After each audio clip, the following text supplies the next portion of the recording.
How's it going? Pastor Andrew coming at you with another thought of the week.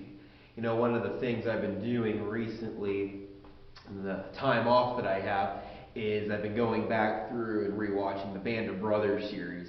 It's a great, great series. If you haven't watched it, I encourage you to watch it. It follows the story, the account of the American 101st Airborne during World War II, starting all the way back with their training in Georgia, and then obviously jumping into Normandy and the other four jumps that they did to ultimately destroy the Nazi regime during World War II. But one of the things that stands out to me the most about the series is actually not even the series itself. Before each episode, they feature a series of interviews.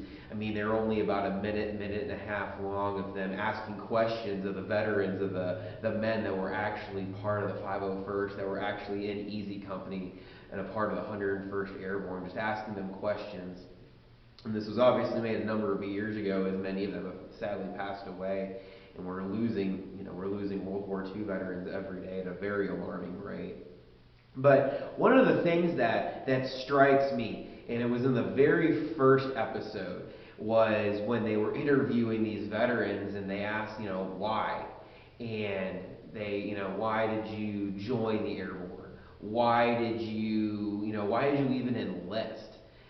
And the answer that I saw that was kind of resounding among all of the veterans was they just said, you had to. In that that was what you were supposed to do. We had to go and do what needed to be done. We're fortunate now that we still have a selective service military, in that, no one's forced to join. There's no draft going right now. And people join because they want to, because they kind of have that sense of duty. They have that sense of, I have to go and sacrifice, my time, my effort, and maybe in some cases, especially in World War II, their lives.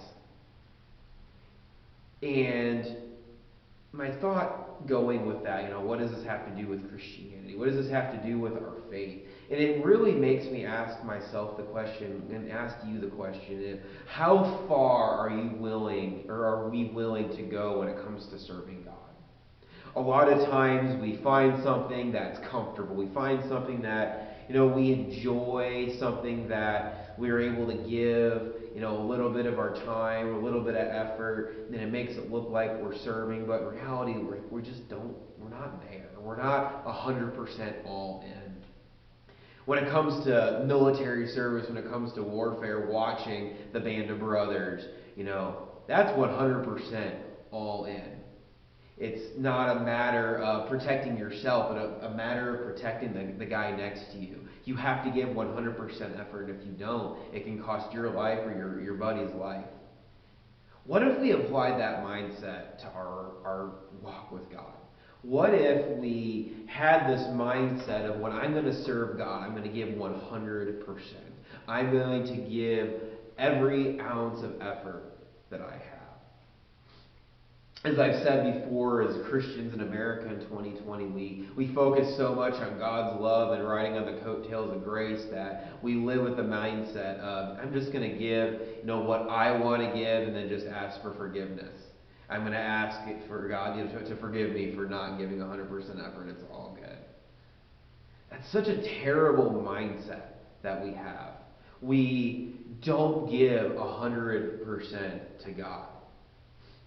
When it comes to everything, even including our finances, the first thing we're supposed to do is give back to God. We should wake up every morning with the mindset of, I'm serving God, and then I'm serving man. But we don't oftentimes live with that mentality.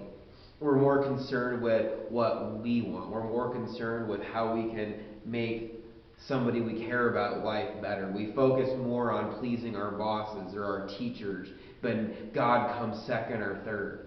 When in reality, God needs to be our number one priority in every aspect of our life, especially when it comes to serving and to giving. A lot of times when we think of serving, we think it needs to be this great, big, massive gift or donation of our time. We think that if we're going to serve God in the way that He wants us to serve, we need to be in full-time ministry. We need to be pastors or missionaries or deacons or elders. And that's just not the case. You know, one of the things in the military, you know, there's this common phrase that there's infantry and people other than infantry.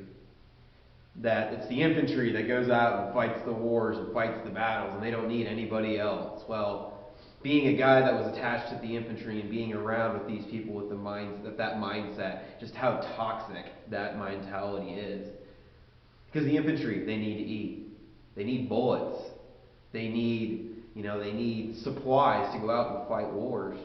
And that's where the support comes in. We can't win wars, we can't win battles without support. And ministry is the same exact way. As a pastor, I can't do my job of ministering without the help of everybody within the church. No matter how small or how minuscule something might seem, it matters.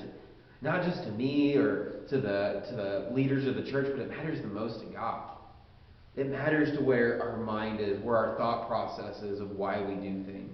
One of the things I have to work on in my life when it comes to service is I'm doing it for God and not for personal recognition. But ask yourself the question this week, where am I at serving-wise? How can I get better involved in my church?